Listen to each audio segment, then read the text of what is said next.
Hi, my name's Caroline Beecham and I'm here to celebrate Booktopia's World Book Day. I've got a few books to share with you. The first is my favourite book, All the Light We Cannot See by Anthony Doerr. This book was released about 8 years ago, but it's still one of my favourites because it's a historical fiction that shows you that there's hope in unusual places. Despite the vastly different backgrounds of the characters, the main characters of Marie-Laure and Werner, it shows they have an impact on each other's lives. It's beautifully written, it's full of wonder, hope, and it's an imagination, and that's why that's still one of my favourite books. The other book that I'm reading at the moment is called Pretty Little London. It's a seasonal guide to the city's most Instagrammable places. And as you can imagine, they are all really beautiful and unusual places. And as we're exploring London soon, it's always nice to get tips for places that you haven't been before. Just pop those down. The place where I most like to read is on one of these comfortable sofas here. There's some beautiful light that comes through the window and it's always changing, so that's really nice. And it's quiet, but there's the occasional noise that you get to get a sense of the city outside. I always have a notebook with me when I'm reading because I'm one of those people that gets inspired when I read other people's work.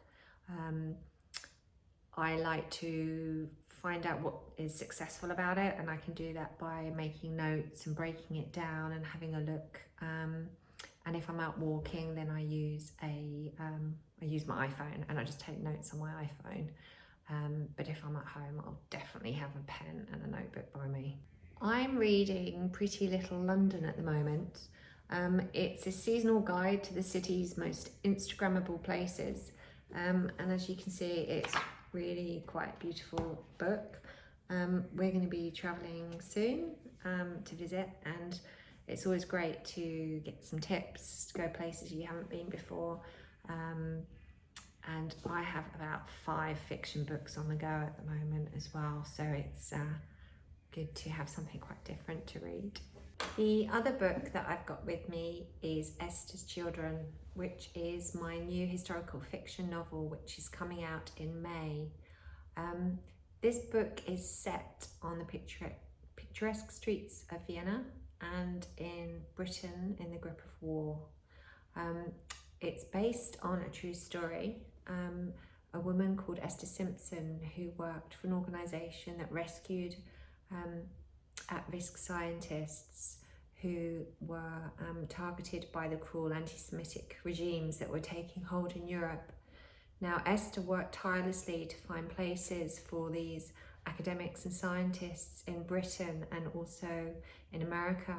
And it was on a trip to Austria that she meets Harry Singer, who is an academic and a musician. Now, she struggles to find a place for Harry in Britain, and their love affair intensifies, but Britain is in the grip of war, and they move to intern all the European refugees. So Esther has to once again fight to free him. Now, once he's released, Harry has to make a choice whether he follows his parents on the path they fought for freedom in America, or whether he stays with Esther.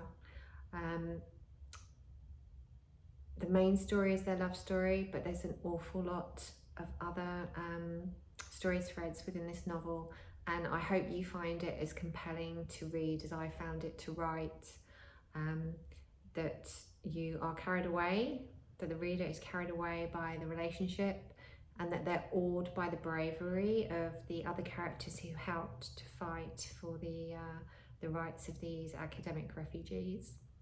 So that's May, Esther's Children.